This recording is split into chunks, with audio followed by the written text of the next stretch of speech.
Welcome to the Performance Plastics Podcast, hosted by IAPD, the only podcast dedicated to providing you information and insights into the world of engineering-grade plastics and how they benefit society by improving the quality of everyday life. Now here's your host, Kylie Canty. Welcome to episode 11 of the Performance Plastics Podcast. My name is Kylie Canty, Marketing and Education Manager for the IAPD.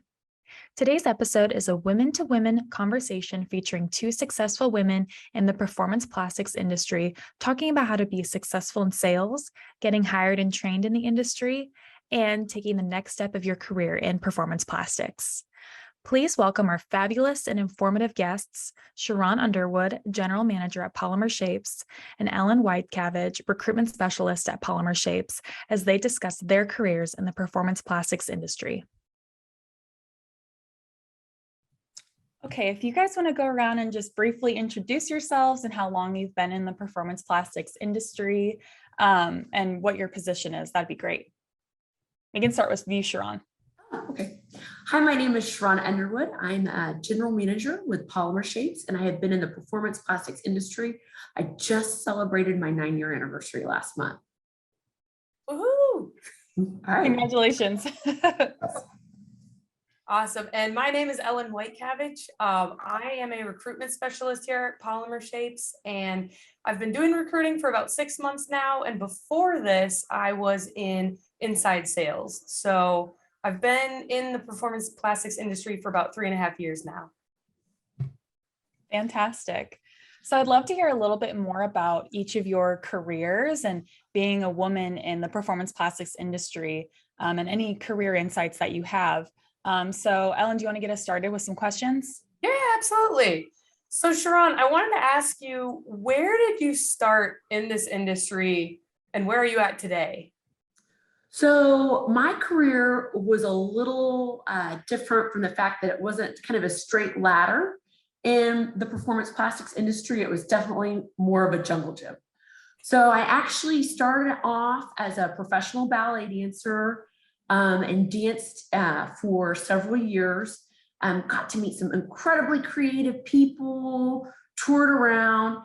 And then whenever that career ended due to an injury, I was in a sales position. It was a pharmaceutical sales position.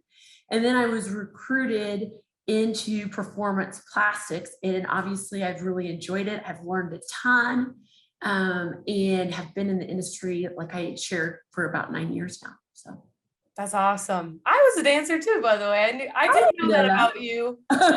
That's really cool. Yeah. So then what is a piece of advice that you would maybe give to someone younger like me, or even someone who is newer to the industry? That's a good question. So my gut, I'm going to answer this twofold. So the first thing I would say is a piece of advice that was given to me and that I give to newer members on my team. And that is that whomever you are working with or for, and whatever you're finding to do, that the person who hired you for you.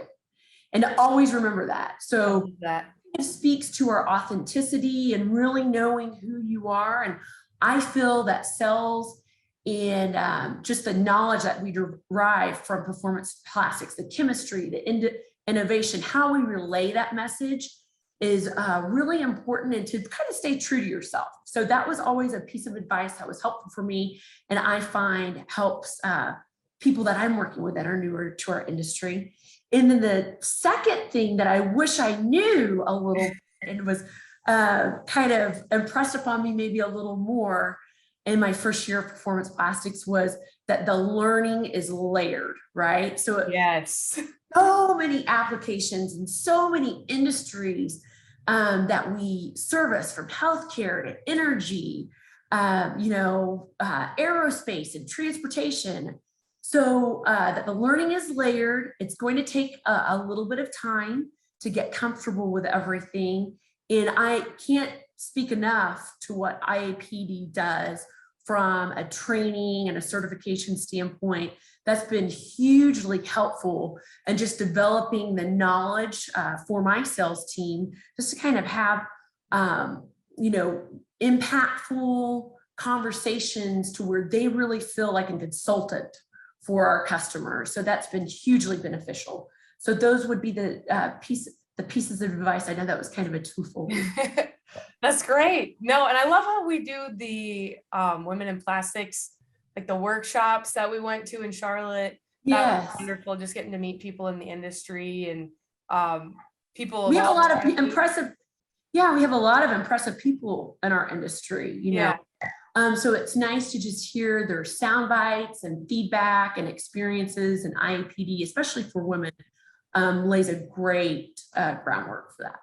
Right. And I think it's so interesting too, how we have so many people who work in performance plastics who didn't even go to school for sales. Like maybe they were a criminal justice major, or maybe they did the arts and dance, and then they somehow end up here, which is, to me, I always thought this was the most random industry. When I joined, I was like, I never would have thought about these kinds of plastics when I go to the store. Like I never thought about, where does that come from?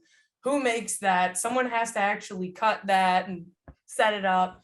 So yeah. There's a lot of work involved in that. Yeah. Absolutely. Science. Well, did you always, right.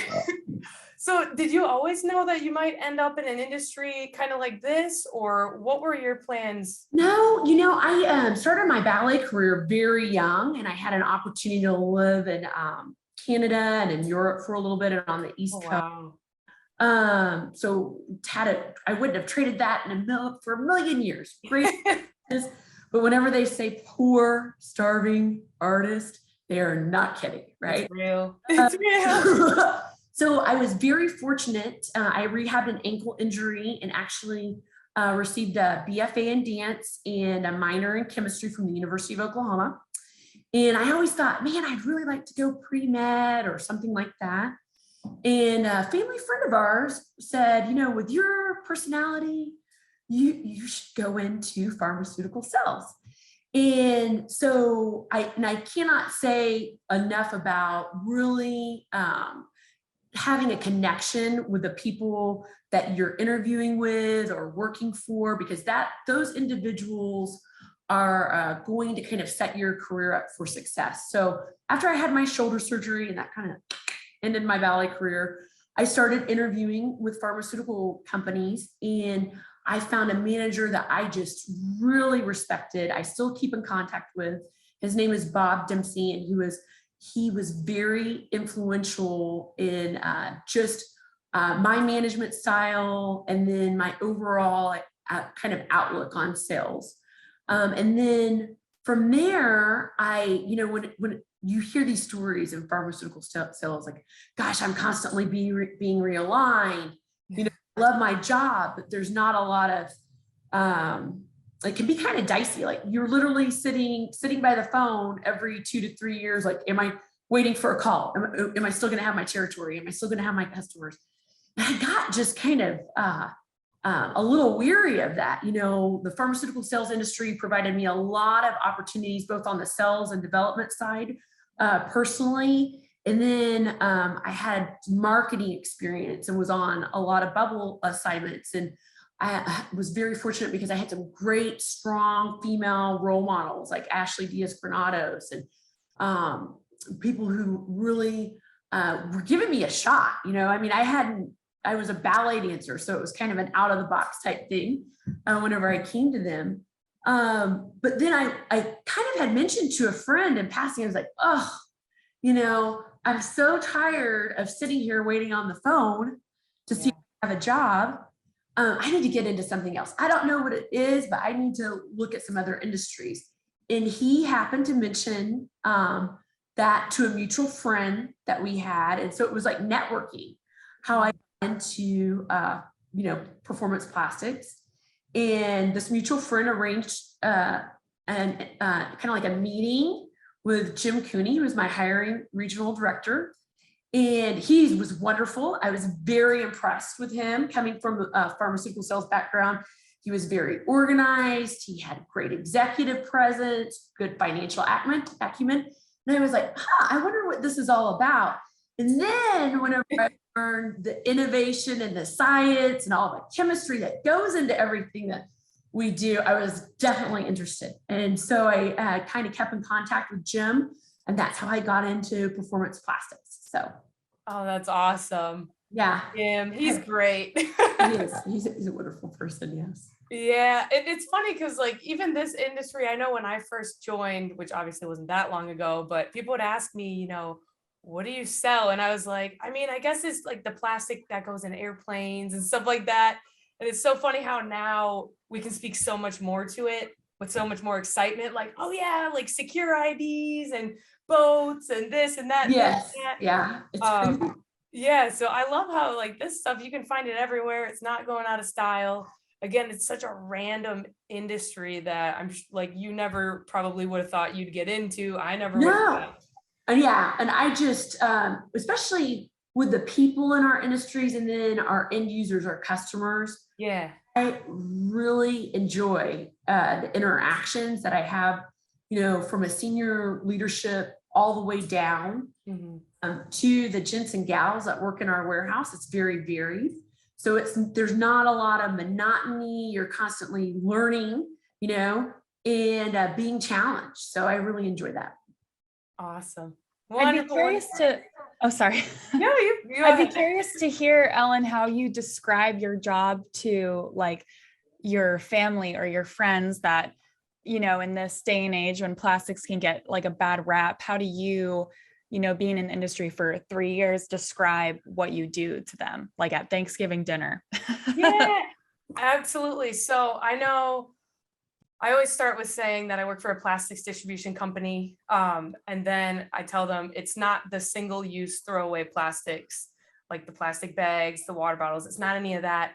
It is the long-term performance plastics. And then I usually give them some examples like airplane windows, the tray tables, the little overhead bins. I give them more examples of like a lot of signage, the McDonald's arches, that's yellow acrylic.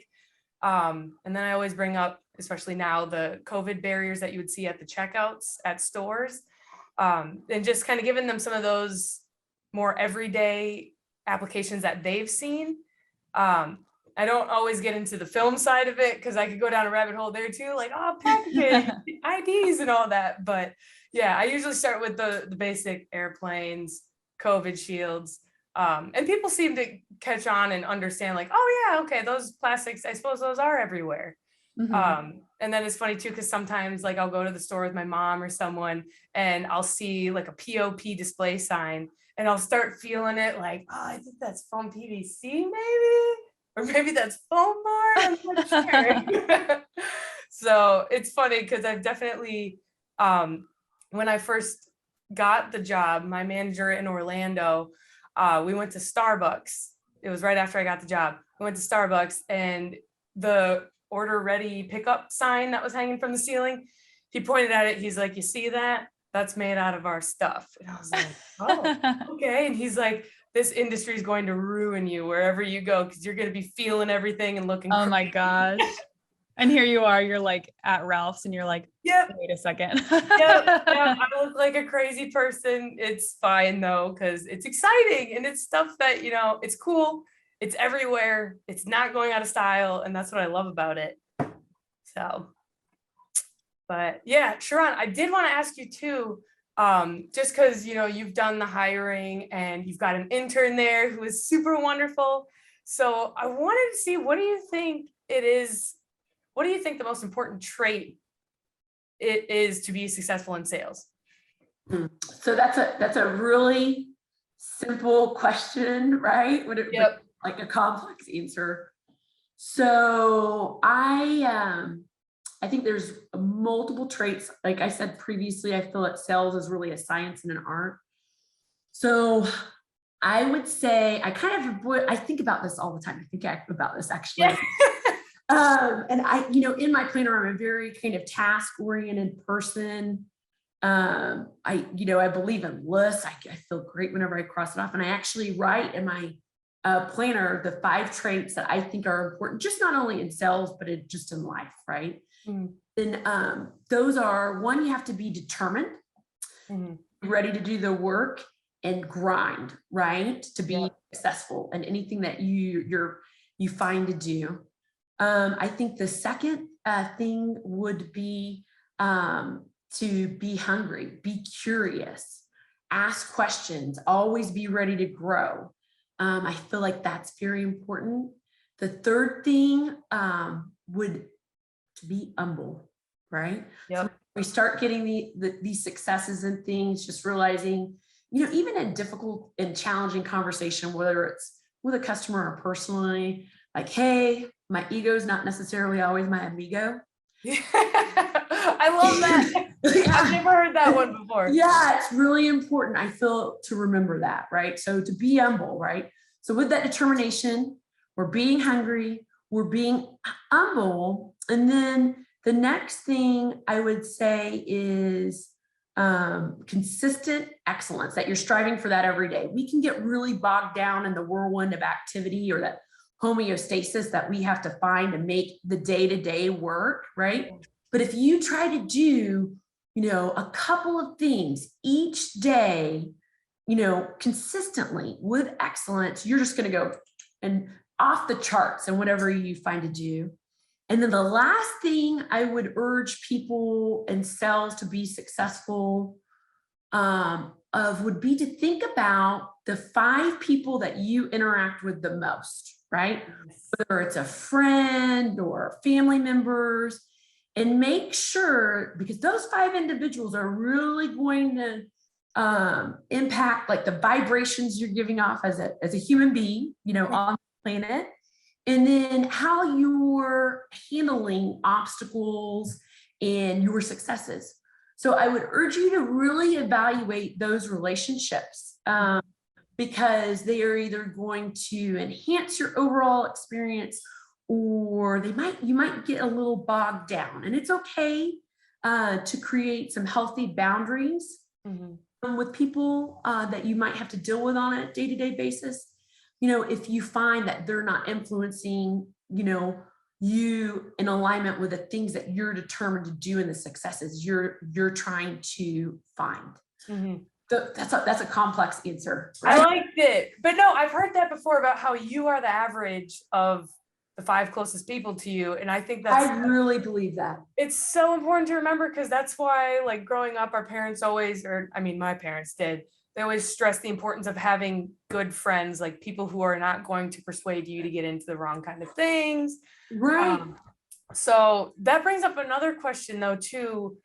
Did you ever have a mentor, or what do you think is kind of the benefit of someone having a mentor in this industry? So I've had several mentors. Sometimes I don't believe in forced mentorship, right? So I feel like throughout my career and in my experiences, the mentors that I've had, and I've had some really awesome people who believed in me. And absolutely, you can tell with how far you've made it too. Yeah. Oh yeah. And invested in a lot of time, right? It's kind of something that's gravitational, right?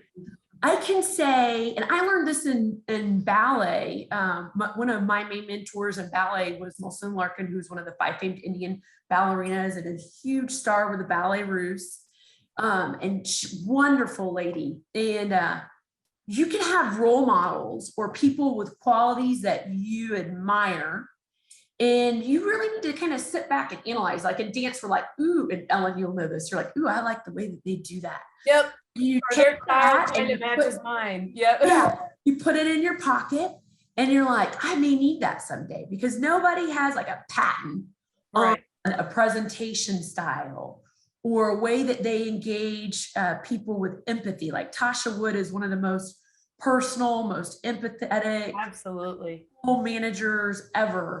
Yeah. And so I really believe I've been very fortunate throughout my career, both in pharmaceutical and with performance plastics, with, Kevin Short, and then our senior leadership and Rick, being very like a cheerleader. And you want to find those people who are going to give you time and really, you may not talk to them every day, but like they have your back and they know what's best for you and they believe in you.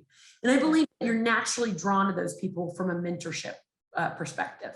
Yeah, I agree. I think it's so important like you said, not to have a forced mentorship, because then that way it just feels like you can be more genuine. You can come to them with anything that you're kind of struggling through. Look for that advice, and you know that they're coming back with, what they think might be best for you and how to really help lift you up, So Right. Yes. yeah, I love it. Awesome. Well, thank you so much. Kate, my gosh. Candy, did you have any other?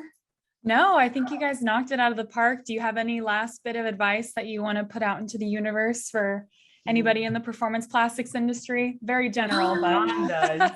Yeah. Oh my gosh. So You got so many. She's looking for which one to start with. I know. I'm like, ooh, there's so many choices. So I would say the last bit of advice for anyone that's looking to join the performance plastics or like as a career is that, with determination and dedication, no matter where you are in life, you can really choose to be, successful. Performance plastics is a great career and industry that provides a lot of kind of growth as a person, and you get to learn about so much. So it's so intriguing and interesting to me. And I just really appreciate you guys inviting me to share a little bit about my path and kind of experiences. And Ellen, thank you so much for, visiting with me today. Absolutely. It's been fun. I mean, we've known each other for a few years now, but I've never actually gotten to sit down and kind of pick your brain on things. But I mean, everybody knows Sher'ron she's always doing the most here. I love it. Yes. Well, thank you ladies so much. I really appreciate it. Thank you. Thank you, Kylie. Have a good one. This podcast was brought to you by the International Association of Plastics Distribution. For more information on IAPD, please visit our website at www.iapd.org.